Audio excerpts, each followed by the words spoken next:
Hello aspirants, इस answer writing practice series के अंदर आपको मिलेंगे 4 questions daily GS1, GS2, GS3 और GS4 से। क्वेश्चंस का डिस्कशन सुबह होता है जिससे कि आपको टाइम मिल सके खुद आंसर्स को अटेम्प्ट करने का और फिर उसके मॉडल आंसर का डिस्कशन इवनिंग में होगा। इस बीच जिन लोगों ने आंसर लिखे होते हैं वह अपने आंसर्स को फ्री इवैल्यूएशन के लिए इस ईमेल आईडी पर भेज सकते हैं। ईमेल आईडी है contact.crispcontent@gmail.com।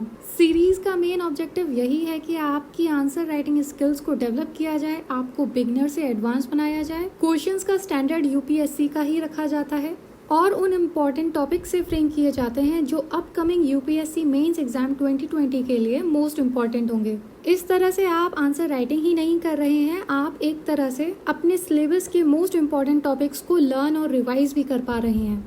आंसर राइटिंग को डेली रखने का यही ऑब्जेक्टिव है कि आप अपनी हैबिट डेवलप कर सकें आंसर्स को रोज लिखने की। कुछ ज़रूरी बातें उन कैंडिडेट्स के लिए जो अपने आंसर्स को फ्री इवैल्यूएशन के लिए भेजना चाहते हैं। एक बार में एक ही आंसर को भेजें। फाइल का फॉर्मेट PDF ही रखें। अपनी आंसर शीट पे क्वेश्चन और आंसर के अलावा कुछ भी ना लिखें, क्योंकि जितनी क्लियर कॉपी होगी उतना ज़्यादा स्पेस मिलेगा हमें रिमार्क्स लिखने में। नॉर्मल सर्कमस्टेंसेस में इवैल्यूएटेड कॉपी को वापस भेजने में 2 से 3 दिन का वक्त लग जाता है, लेकिन कभी कभी बहुत ज़्यादा कॉपीज आने की वजह से 5 से 7 दिन का भी समय लग जाता है। बाकी आप किसी भी सोर्स से लिखे गए आंसर को भेज सकते हैं। मतलब ज़रूरी नहीं है कि आप इसी सीरीज में दिए गए क्वेश्चंस को ही अटेम्प्ट करें। लास्टली, हमारी सिंसियर अपॉलजीज उन कैंडिडेट्स के लिए जो अपने आंसर हिंदी फॉर्मल लैंग्वेज में लिखते हैं और वो कैंडिडेट्स जो अपनी ऑप्शनल सब्जेक्ट्स की भी कॉपीज को चेक करवाना चाहते हैं। फिलहाल यह अभी पॉसिबल नहीं हो सकता, लेकिन we are trying our best कि ऐसा हो सके इन नियर फ्यूचर। बात करते हैं किसी भी आंसर को किस तरह से अटेम्प्ट करना चाहिए। वैसे तो हर किसी का अपना अपना तरीका होता है आंसर को अप्रोच करने का, लेकिन हम यहाँ पर एक बेसिक अप्रोच को यूज़ करेंगे जो ऑलमोस्ट सभी के लिए सुइटेबल हो और सबसे ज़्यादा इफेक्टिव हो। हमारी बेसिक अप्रोच कहती है कि सबसे पहले क्वेश्चन के कंटेक्स्ट को समझना चाहिए। कंटेक्स्ट मतलब वह ब्रॉड एरिया, वह ब्रॉड थीम जिसके ऊपर यह क्वेश्चन बेस्ड होते हैं। इसको सिंपल एग्जाम्पल से समझते हैं। मान लीजिए मैंने आपसे कहा कि एक्सप्लेन काउ, तो आप जिस एरिया में सोचेंगे वह काऊ होगा। आप किसी और जानवर के बारे में नहीं सोचेंगे, राइट? यहाँ तक तो हमें पता चल गया कि हमें किसी दूसरे जानवर के बारे में नहीं सोचना है, लेकिन काऊ के बारे में भी क्या सोचना है, अभी भी कंटेक्स्ट पूरा क्लियर नहीं है। इसलिए क्वेश्चन के पूरे कंटेक्स्ट को समझने के लिए हम उसके कीवर्ड को भी देखते हैं। क्वेश्चन के कंटेक्स्ट को पूरी तरह से समझने के लिए हम उसके डायरेक्टिव वर्ड को भी देखते हैं। डायरेक्टिव वर्ड्स वो वर्ड्स होते हैं जो उस टॉपिक के अंदर भी किस डायरेक्शन में सोचना है उसके लिए गाइड करते हैं। जैसे कि हमने एग्जाम्पल लिया था एक्सप्लेन काउ, इसके अंदर जो डायरेक्टिव वर्ड है वो है एक्सप्लेन। उसके अकॉर्डिंग हम काउ के बारे में उसके फीचर्स बता सकते हैं कि काउ के 4 पैर होते हैं, एक पूंछ होती है। लेकिन वहीं अगर हमने डायरेक्टिव वर्ड क्रिटिकली एनालाइज लगा दिया तो हम सेम टॉपिक काऊ के बारे में ही डिफरेंट डायरेक्शन में सोचेंगे, मतलब काऊ के एडवांटेजेस या डिसएडवांटेजेस। और इस तरह से आपने देखा कि एक ही थीम होने के बावजूद 2 डिफरेंट डायरेक्शन से हमने सोचा, और इस तरह से आप क्वेश्चन के पूरे कंटेक्स्ट को समझ पाते हैं। एक बार कंटेक्स्ट को समझ लिया, फिर हम अपने नेक्स्ट स्टेप पर आते हैं जो है कंटेंट को गैदर करना। क्वेश्चन की अंडरस्टैंडिंग के बाद जो भी रिलेटेड मैटर हमें मिलता है उसे हम गैदर करने की कोशिश करते हैं। कोई भी रिलेटेड एग्जाम्पल, डेफिनेशन, स्टैट्स या फिगर्स, उन्हें हम या तो अपने दिमाग में रखने की कोशिश करेंगे या फिर उनके रफ पॉइंट्स बनाकर रफ पेज पे लिख देंगे, क्योंकि एक बार कंटेक्स्ट समझने के बाद हमारा दिमाग सभी डायरेक्शन से उससे रिलेटेड कंटेंट को गैदर करने की कोशिश करता है। और ये इन्फॉर्मेशन रॉ होती है, अनफिल्टर्ड होती है, और ऐसा भी हो सकता है कि वो टोटली रिलेटेड हमारे क्वेश्चन की डिमांड से ना भी हो। और अगर आपने उसे डायरेक्टली अपने पेपर पे लिख दिया तो हो सकता है कि आप क्वेश्चन की डिमांड से डिविएट हो जाएं और फिर आपको मार्क्स भी अकॉर्डिंगली मिलेंगे। इसलिए उस रॉ इन्फॉर्मेशन को अच्छे से प्रेजेंट करने के लिए हम लास्ट स्टेप पर आते हैं, स्ट्रक्चर। किसी भी आंसर के अंदर 3 बेसिक कंपोनेंट होते ही हैं। पहला इंट्रोडक्शन, दूसरा बॉडी और तीसरा कंक्लूजन। किसी भी क्वेश्चन के आंसर में इंट्रोडक्शन, बॉडी और कंक्लूजन किस तरह से लिखना है वह क्वेश्चन टू क्वेश्चन डिफर करता है। जिस तरह का क्वेश्चन होता है उसी तरीके से हम लिखते हैं तीनों कंपोनेंट। दूसरा आपकी नॉलेज पर डिपेंड करेगा, जितनी ज़्यादा नॉलेज होगी, रिफाइंड नॉलेज होगी, उतना रेलेवेंट इंफॉर्मेशन नॉलेज आंसर्स के अंदर लिखी जा सकती है। और फाइनली आपके एक्सपीरियंस पर डिपेंड करेगा कि आपने कितनी प्रैक्टिस करी है, जिसकी वजह से आप क्विकली क्वेश्चन की डिमांड को समझ पाते हैं और उतना ही जल्दी उसे लिख पाते हैं। यह सब धीरे धीरे आंसर राइटिंग की प्रैक्टिस करने से आ जाता है। और इस तरह से अगर आपको क्वेश्चन का कंटेक्स्ट समझ में आ गया, फिर आपको पता चल गया कि कंटेक्स्ट से रिलेटेड मतलब क्वेश्चन की डिमांड से रिलेटेड क्या कंटेंट लिखा जा सकता है, आपने अप्रोच के दूसरे स्टेप के अकॉर्डिंग कंटेंट को गैदर भी कर लिया और फिर रियल पेपर पे आपने स्ट्रक्चर कर दिया, तो इस तरह से आपका आंसर कंप्लीट हो जाता है। परफेक्शन की तो कोई लिमिट नहीं है, लेकिन यह अप्रोच फॉलो करने के बाद आपको एक ऐसा आंसर मिलेगा जिसे एग्जामिनर चेक करेगा तो मजबूर हो जाएगा आपको अबव एवरेज मार्क्स देने के लिए। इसलिए हम आगे इसी अप्रोच का यूज करते हुए क्वेश्चंस को डील करेंगे। आज का GS 1 का क्वेश्चन देखते हैं। It is time for the government to intervene in publicity of local products and strengthen rural-urban linkages and promote much-needed non-farm employment. Discuss. इस क्वेश्चन को आपको 250 वर्ड्स के अंदर लिखना है। क्वेश्चन बेसिकली स्टेटमेंट बेस्ड है। सिलेबस भी देख लेते हैं। सिलेबस है population and associated issues. Basically GS 1 का जो सोसाइटी वाला सेक्शन है, जो सोशियोलॉजी वाला सेक्शन है, उसके अंदर इसे क्लासिफाई कर सकते हैं। बाकी GS 2 के साथ भी ये ओवरलैपिंग हो सकता है। GS 2 के अंदर government policies and interventions for development in various sectors and issues arising out of their design and implementation. तो क्वेश्चन बेसिकली पूछ रहा है कि यही टाइम है गवर्नमेंट को लोकल प्रोडक्ट्स की पब्लिसिटी करनी चाहिए, जिससे कि रूरल अर्बन लिंकेज मजबूत हो सके और नॉन फार्म एम्प्लॉयमेंट जैसी ज़रूरत वाली चीज़ को प्रमोट किया जा सके। क्वेश्चन को अटेम्प्ट करने से पहले इसके कंटेक्स्ट को समझने की कोशिश करेंगे। तो यहाँ पर basically non farm employment sector की बात हो रही है और कैसे लोकल प्रोडक्ट्स गेम चेंजर की तरह उभर सकते हैं। लेकिन अभी भी पूरा कंटेक्स्ट क्लियर नहीं है, क्योंकि नॉन फार्म एम्प्लॉयमेंट सेक्टर के अंदर भी हमें क्या लिखना है, क्या लिख सकते हैं, यह क्लियर नहीं है। चलिए फिर इस क्वेश्चन को कुछ पार्ट्स के अंदर डिवाइड करते हैं। जैसे कि स्टेटमेंट में बोला है, गवर्नमेंट को लोकल प्रोडक्ट्स की पब्लिसिटी के अंदर इंटरवीन करना चाहिए। Then ask yourself why. यहाँ से आपको पता चलेगा इसकी इम्पोर्टेंस। ऐसी क्या इम्पोर्टेंस है जिसकी वजह से यह स्टेटमेंट बोला गया है। तो पहला पार्ट हमें पता चलता है कि हम इसकी इम्पोर्टेंस बताएंगे और फिर इसको प्रमोट करने की क्या नीड है उसे बता सकते हैं। अब जैसे कि यहाँ पर डायरेक्टिव वर्ड दिया है डिस्कस, इसका मतलब हो जाएगा कि हमें जितने भी तरह के व्यू पॉइंट पता हैं उनको यूज़ करके इस स्टेटमेंट को सच ठहराएंगे। आई होप यहाँ तक आपको कंटेक्स्ट क्लियर हो गया होगा। फिर बात आती है कि कंटेंट कहाँ से गैदर किया जा सकता है इस टॉपिक से रिलेटेड। इसके लिए आप पहले बेसिक अंडरस्टैंडिंग के लिए कोई भी बुक अपनी सोसाइटी NCERT को यूज़ कर सकते हैं, वरना इसके अलावा ये टॉपिक पर्टिकुलरली ये टॉपिक CA से रिलेटेड है, करंट अफेयर्स से रिलेटेड है, तो आपको ज़्यादातर न्यूज़पेपर एडिटोरियल्स या वेबसाइट पर रिलाय होना पड़ेगा। इसके अलावा अगर आप कोई भी करंट अफेयर मैगजीन या डेली न्यूज़ एनालिसिस को फॉलो करते हैं, उसमें इस तरह के इश्यूज डेफिनेटली डिस्कस किए गए होंगे। तो इससे रिलेटेड जो भी आपके पास कंटेंट आए, आप उसे रफ पॉइंट बनाकर लिख सकते हैं, जिससे कि आप उसे बाद में स्ट्रक्चर प्रॉपरली कर सकें। इंट्रोडक्शन की शुरुआत आप बेसिकली इसके बैकग्राउंड से या फिर ब्रीफली अभी इसकी क्या करंट सिचुएशन है उसे बताकर कर सकते हैं। फिर मेन बॉडी के अंदर क्वेश्चन की जैसे डिमांड है उसके अकॉर्डिंग आप उसी सीक्वेंस में इंफॉर्मेशन को लिखेंगे। जैसे कि सबसे पहले आप इम्पोर्टेंस बता सकते हैं सब हेडिंग बनाकर, फिर उसके बाद नीड बता सकते हैं, फिर उसके बाद गवर्नमेंट कौन कौन से मेजर्स ले सकती है उसे वे फॉरवर्ड की तरह प्रेजेंट कर सकते हैं। और अगर वे फॉरवर्ड अच्छा दे दिया है तो कंक्लूजन आप 1-2 लाइन के अंदर सम अप कर सकते हैं।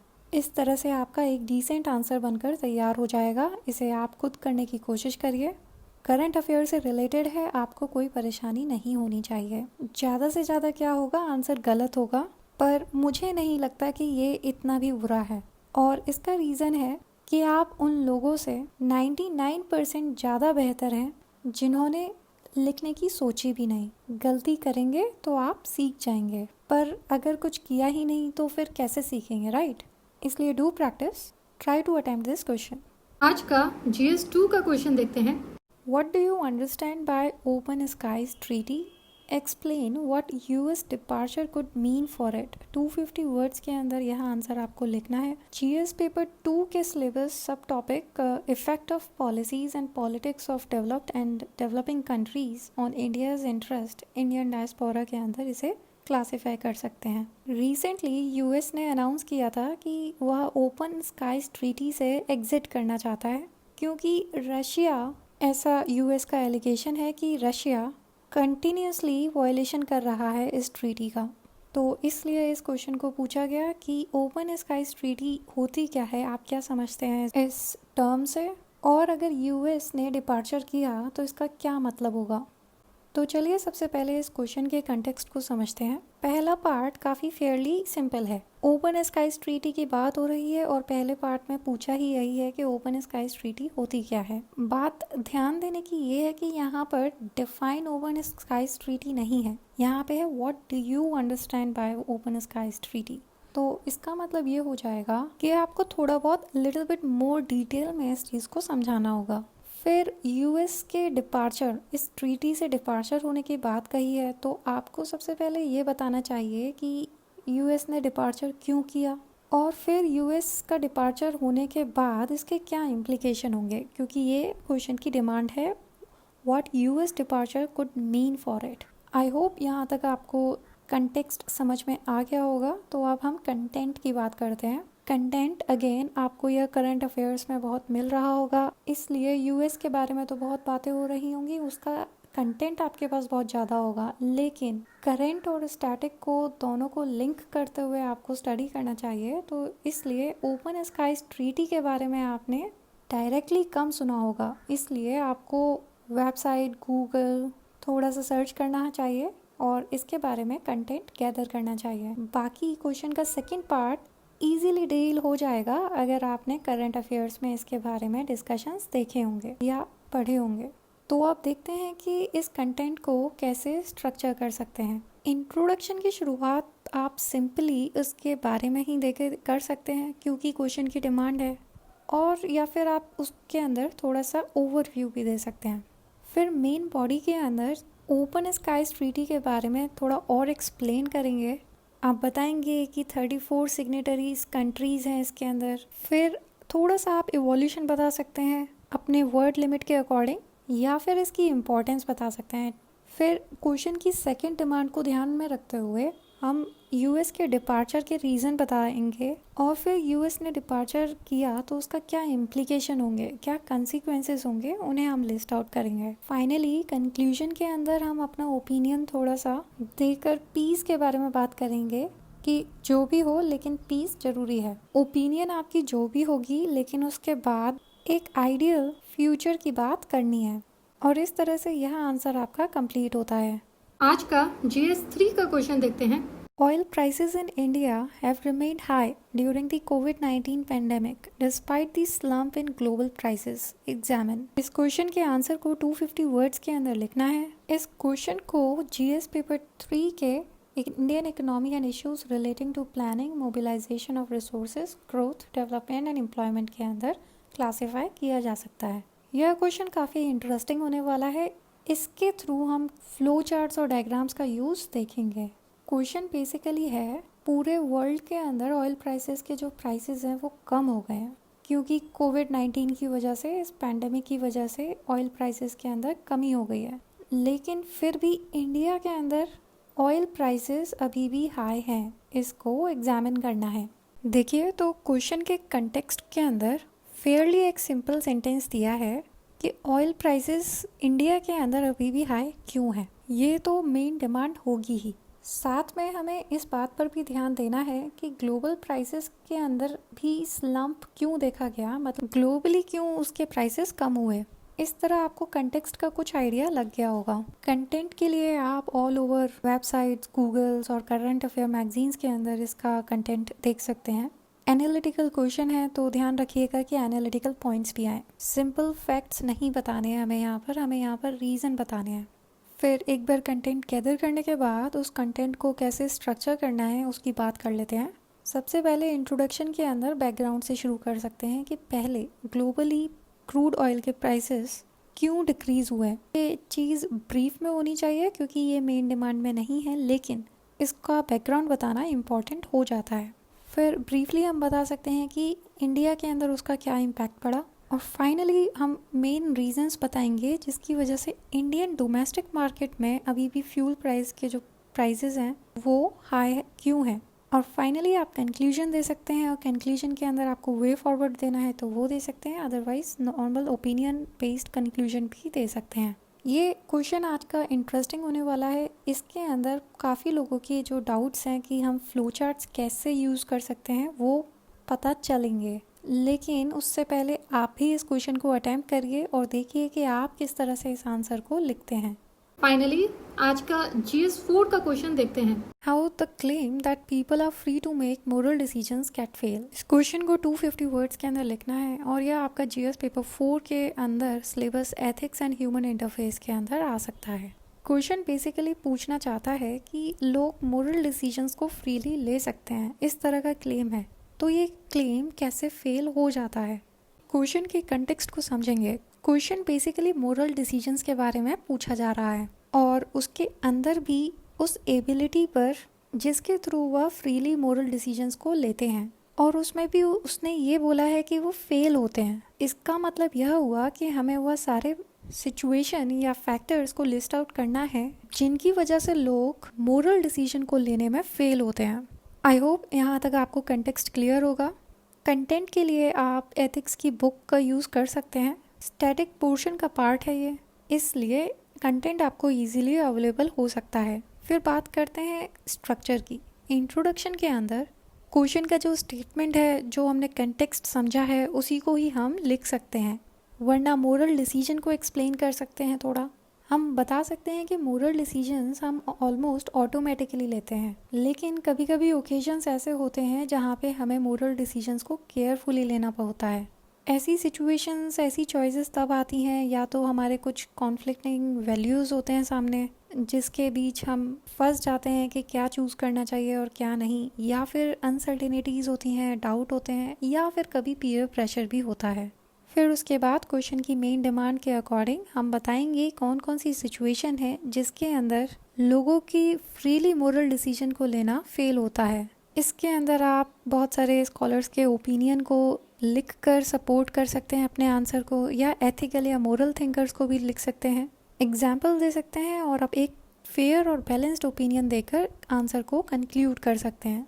इस तरह से एक डिसेंट आंसर का जो भी इंग्रेडिएंट्स हैं आपको मिल चुके हैं। आपको यह आंसर अटेम्प्ट करना चाहिए एंड लेट्स सी आप कितना बेहतर आंसर लिख सकते हैं। बाकी मॉडल आंसर्स का डिस्कशन तो हम थोड़ी देर बाद करेंगे ही।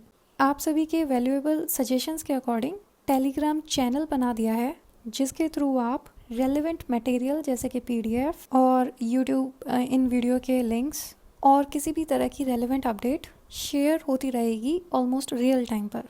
उसका लिंक डिस्क्रिप्शन बॉक्स के अंदर है, अगर आप चाहें तो आप ज्वाइन कर सकते हैं। फाइनली बात करते हैं कि ऐसा कौन सा एक्स फैक्टर होता है ऐसे कैंडिडेट के बीच जिसकी नॉलेज टॉपर की नॉलेज के इक्वली होती है, पर फिर भी उसे टॉपर से कम मार्क्स मिलते हैं। ऑलमोस्ट किसी भी टॉपर की कॉपी अगर आप उठाएंगे तो उसके अंदर कुछ चीज़ें कॉमन दिखाई पड़ेंगी। पहला, जितना भी पॉसिबल हो उतना ये पॉइंट में बनाकर आंसर देते हैं, कीवर्ड्स के नीचे अंडरलाइन करते हैं जिससे कि एग्जामिनर की अटेंशन डायरेक्टली उन कीवर्ड्स पे जाए। तीसरा, आंसर के अंदर विजिबिलिटी बनी रहे उसके लिए शॉर्ट पैराग्राफ्स बनाते हैं 5 to 6 लाइंस के। डिपेंड्स ऑन इंडिविजुअल हैंडराइटिंग, जितना पॉसिबल हो वहाँ पे फ्लो चार्ट्स, डायग्राम, मैप लगाने की कोशिश करते हैं, और इस तरह से एक एक्स फैक्टर आंसर के अंदर आ जाता है और उनकी कॉपी दूसरों की कॉपी से अलग दिखाई पड़ती है। आप भी इन बातों का ध्यान रखिए, डेली आंसर राइटिंग करते रहिए जिससे कि ये सारी चीज़ें आपकी आदत में आ जाए। इतना ही इस वीडियो में। Keep writing, all the best, see you in the next video.